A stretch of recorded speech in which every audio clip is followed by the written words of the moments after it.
యువత కోసం, వాళ్ళ భవిష్యత్తు కోసం చదువుకొని నిరుద్యోగులుగా లక్షల మంది ఎన్నో ఆశలతో తెలంగాణ వస్తే మా బతుకులు బాగుపడితే మాకు ఉద్యోగాలు వస్తాయని చెప్పి ఉద్యమంలో ప్రాణాలు మారిపోయి ప్రాణాలు అర్పించి సమ్మె చేసి తెలంగాణ తెచ్చుకుంటే గత పాలకులు ప్రతి ఒక్కరిని మోసం చేసింది. నా నిరుద్యోగ తమ్ముళ్ళని మోసం చేసిండ్రు, రైతులను మోసం చేసిండ్రు, ప్రతి వారిని మోసం చేసిండ్రు. 10 ఏళ్ల పాటు వాళ్ళు తీసుకున్నమైన అనాలోచిత నిర్ణయం వల్ల మొత్తం రాష్ట్రం ఆగమాగమై వ్యవస్థలని కుప్పకూలి ఆర్థిక సంక్షోభంలో మొత్తం ఆగమైపోయింది తెలంగాణ రాష్ట్రం. ఇప్పుడు వచ్చింది ప్రభుత్వం, పేదల ప్రభుత్వం, పేదల రాజ్యం అయిపోయింది. నాకు నిన్న మన ఫోటోలు ఎక్కడ ఏదో మీటింగ్ లో బీఆర్ఎస్ పార్టీ మీటింగ్ లో కనబడుతుంది. ఆయన ఇంకెక్కడ బీఆర్ఎస్ ఎప్పుడైతే తెలంగాణ పదవి తీసేసి భారత రాష్ట్ర సమితిని పేరు పెట్టిందో ఆ రోజే కథ అయిపోయింది పని. అదే బీఆర్ఎస్ పార్టీ ఉందా? తెలంగాణ వదిలిస్తావా? రాబోయేది వచ్చేది కూడా పేదల రాజ్యం, పేదల ప్రభుత్వం, కాంగ్రెస్ ప్రభుత్వమే వస్తుంది తప్పకుండా. తెలంగాణ ఇచ్చింది కాంగ్రెస్ పార్టీ. మీరు ఎవరికి భయపడాల్సిన అవసరం లేదు. ఈ పాలకుర్తిలో అరాచకం, దౌర్జన్యం మొత్తం పోయంటే ఒక ప్రజా పాలన మీ ముందుకు రాబోతుంది. ఒక శాంతియుత వాతావరణంలో ఎవరికైనా అన్యాయం జరగకుండా చూసుకునే బాధ్యత ఈ కాంగ్రెస్ పార్టీది, ఇక్కడ ఉన్న శాసనసభ్యులది. మీ అందరం ఒక జట్టులాగా మీ అందరికి తోడుంటాం, అండగా ఉంటాం. భయపడాల్సిన అవసరం లేదు. ఇప్పటి కూడా వాళ్ళు పేర్లు చెప్పుకొని ఎవరో కొందరు బెదిరిస్తున్నట. ఖబర్దారు చెప్తున్నా, మన అసెంబ్లీలో చెప్పారు, మరి చెప్తున్నా. ఇక్కడ నుంచి వరంగల్ జిల్లాలో ఉమ్మడి వరంగల్ 2 సీట్లు కొద్ది తేడాతో ఓడిపోయారు.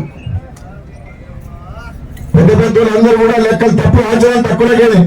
మీ దగ్గర 1000 కోట్లు ఉన్నాయి కాక 1,00,000 కోట్లు అవినీతి సొమ్ము ఉండొచ్చు కేసీఆర్ దగ్గర.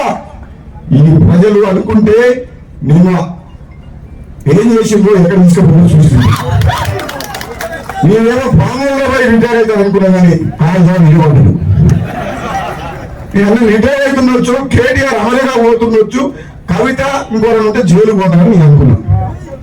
ఇక పోయే టైం వస్తే అది కూడా తప్పదు. దోసుకున్న సొమ్మంతా కక్కే ఎలా ఉంటా? 10 ఏళ్ల పాటు అధికారం ఎంత పెట్టుకొని దోసుకున్న సొమ్మంతా మనం ప్రజలకు చెందేటట్టు అవినీతిని బయటికి తీసుకొస్తాం. కాళేశ్వరం ప్రాజెక్టు కడితేనేమో కూలిపోయింది. మిషన్ భగీరథ నీళ్ళు వస్తలేవు. మిషన్ భగీరథ గెస్ట్ హౌస్ మాత్రం బ్రహ్మాండంగా వచ్చిండ్రు. ఆయన ఉంటారు కొన్ని బిల్డింగ్ మిషన్ భగీరథ మా మునుగోలు అయితే వస్తారు. ఏ సపరేట్ ట్యాంకులు లేవు. ఈ మిషన్ భగీరథ మంత్రిగా ఈ దయాకరం ఆయన కమిషన్ల కోసం, కాంట్రాక్టర్ల కోసం, పైపుల కోసం అని చెప్పి దోసుకున్నారు సొమ్ము. ఎన్ని సంపాదించింది తెలుసా? మీ మంత్రి దగ్గర 5 కోట్లు లేనోడు 500 కోట్లు సంపాదించింది. కానీ బయటికి తీస్తాం. తీయాలా వద్దా? తీయాలా వద్దా? అవినీతి సొమ్ము, ప్రజా సొమ్ము తీయాలా వద్దా? బరాబర్ తీస్తాం, బరాబర్ తీస్తాం చెప్తున్న దయాకర్ రావు గారు.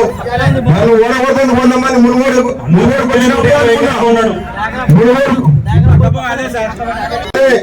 రాజగోపాల్ రెడ్డి మళ్ళీ వాపస్ వచ్చిందంటే బిడ్డను మునుగోడుకు వచ్చిపోయినావు కదా. అప్పుడు నాకు నీకు రిటర్న్ ఇప్పిస్తానికే మన కాంగ్రెస్ వచ్చింది. అడుగు పెట్టిన మేడం ఉన్నది, మీకు సరిపోతుంది. ఎప్పుడైనా అవసరం అవుతాయి మేడంకో తమ్ముడు ఉన్నాడు, అన్నున్నాడు, మీరు కూడా మీ ఇంట ఉంటారు. ఏ ఆపద వచ్చినా, సాపద వచ్చినా, ఏ రాత్రి 12 గంటలకైనా, ఏ అర్ధరాత్రి అయినా సరే మన పేరు మీద రావాలి. దయాకర్ రావు ఖబర్దార్, నువ్వు రిటైర్ అయితేనే మంచిది. ఎక్కువ తక్కువ మాట్లాడితే మాత్రం మళ్ళీ మాత్రం మంచిగా చేసిన కాడికి చాలు, దోసుకున్న కాడికి చాలు. ఇక నీ ఆపు రాజకీయాలు